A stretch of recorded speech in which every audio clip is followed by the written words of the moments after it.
comme vous le savez, c'est un des quartiers les plus multiculturels de Sherbrooke. Je pense qu'il y a beaucoup plus de personnes qui arrivent de la région des Grands Lacs en Afrique, c'est-à-dire le Congo, le Burundi, le Rwanda. Dans de moindres proportions, les Hispanos. Que comme les étudiants de l'université dans la communauté, il y a les réfugiés, puis il y a les Québécois qui sont ici depuis vraiment longtemps. Fait que, souvent, c'est un quartier un peu dortoir. Les étudiants vont rester ici, le temps que les étudiants vont s'en aller. Ben, les réfugiés, c'est un peu la même chose. Il y en a qui vont aimer ça, puis s'installer, puis s'ancrer, mais il y en a d'autres que, une fois qu'ils ont un travail, ben ils veulent sortir du quartier. J'aimerais ça comprendre la réalité de la communauté ici, de comment vous voyez ça. C'est tous des locataires, aide sociale, pas de voiture. C'est quand même très pauvre aussi.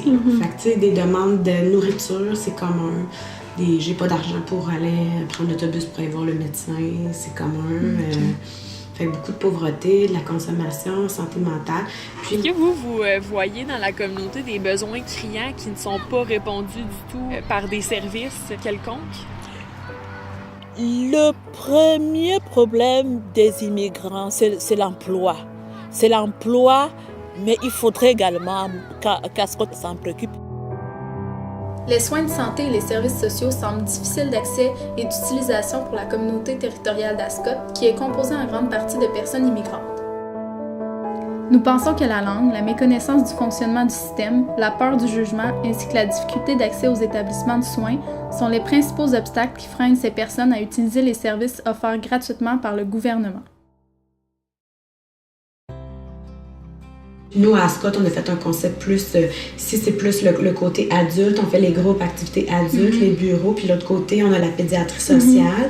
Puis on a le bébé truc, toutes les activités plus famille. Fait que dans le fond, toutes les activités qu'on fait, c'est dans l'objectif d'aller rejoindre des gens qui sont isolés, qui auraient besoin d'aide.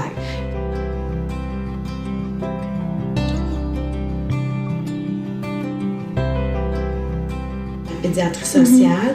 C'était une pédiatre, un résident, puis des bénévoles de différents milieux qui ont décidé qu'ils voulaient ouvrir un centre de pédiatrie un peu inspiré là, de Dr. Julie et tout ça. 2 fois par mois, la pédiatre, elle vient, puis on fait des cliniques. Fait que dans le fond, c'est vraiment pour des enfants qui n'ont pas de médecin, qui n'ont pas de service, qui n'ont pas de suivi au CLSC. Bébé truc à Scott, pourquoi qu'on le fait ici? Mais ça existe déjà à Murray. Mais on avait beaucoup de mamans, surtout les femmes migrantes, ils ont beaucoup d'enfants, c'était difficile pour eux d'aller là. Il y a 3 volets. Tu as l'accueil psychosocial. Je suis la porte d'entrée de tous les services du C3S. On réfère dans le communautaire ou ici même ou à l'interne. On a l'intervention de crise. On a l'autre volet qui est le groupe. Fait qu'on a intervention individuelle, groupe, communautaire. Fait que c'est l'approche intégrée, approche milieu. On fait des groupes, on fait des activités plus de reaching out aussi. Les fêtes de quartier, on fait on va au soupe. Fait que l'objectif, c'est vraiment de renforcer les liens informels d'entraide. Ce qu'on fait ici, on peut faire plus une différence. On est vraiment dans la proximité. Puis on voit aussi les effets positifs. Vous, dans votre rôle d'organisateur communautaire, comment vous percevez Ascot par rapport à votre rôle aussi, comment que ça se déroule?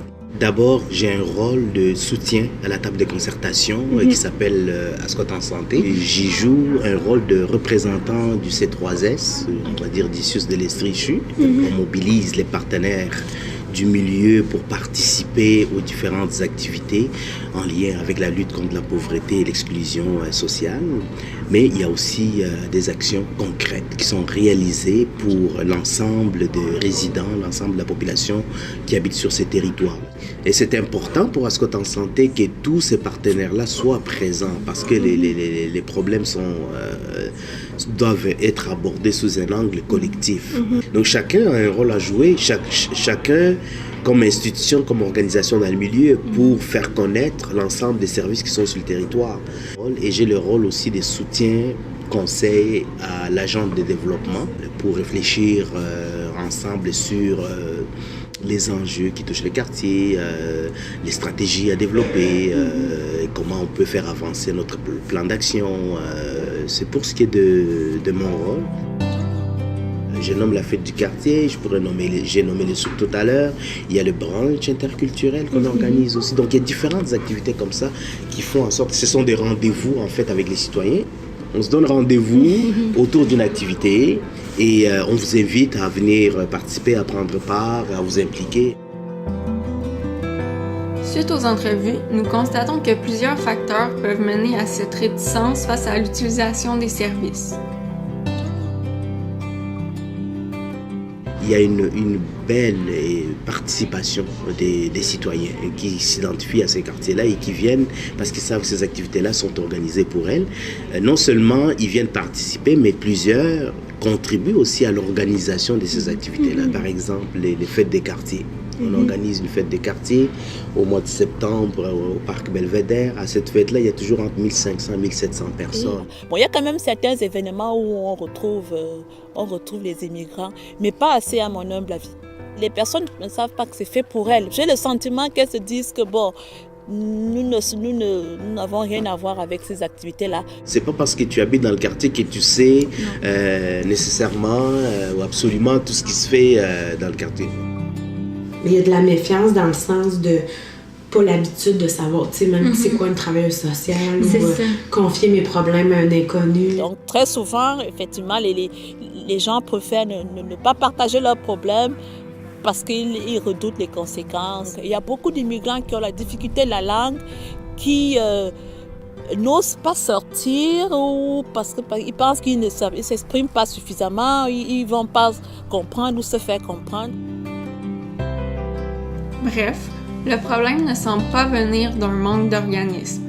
Il s'agit principalement de facteurs culturels ainsi que d'une méconnaissance des services qui affectent le taux d'utilisation.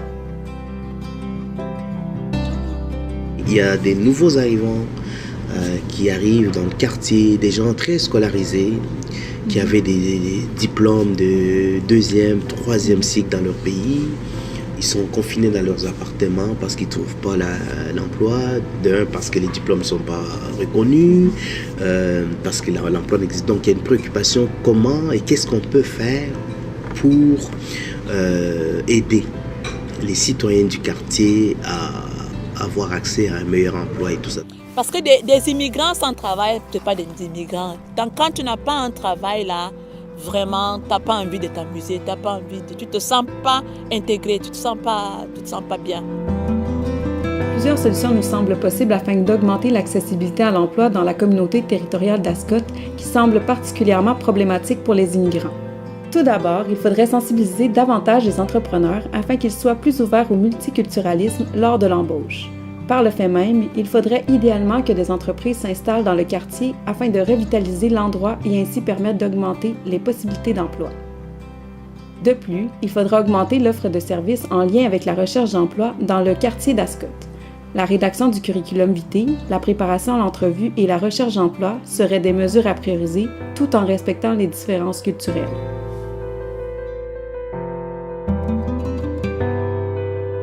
Les listes d'attente sont trop longues, il y a eu des mauvais services des institutions parce qu'actuellement, ça va pas bien. Là. Les listes d'attente, c'est quelque chose. On voudrait, nous, que quand on voit quelqu'un, il soit vu dans un mois, pas dans 7-8 mois. Fait que des fois, il faut trouver d'autres stratégies. Comment je vais faire pour mieux aider cette personne-là? Avec tout au niveau politique, qu'est-ce qui s'est passé? On a de plus en plus de travail, il y a de moins en moins d'intervenants. Dans le système de santé actuel, tous les services sont en manque de ressources, financières, matérielles et humaines. Malheureusement, il est difficile de conjuguer avec cet aspect. Selon nous, une révision des services serait bénéfique pour l'amélioration de la réponse aux besoins changeants de la population.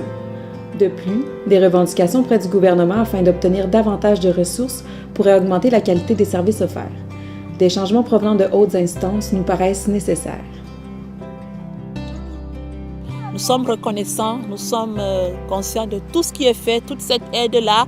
Et je pense que le Québec, le Canada, vraiment, c'est un des pays où les immigrants sont accueillis à bras ouverts.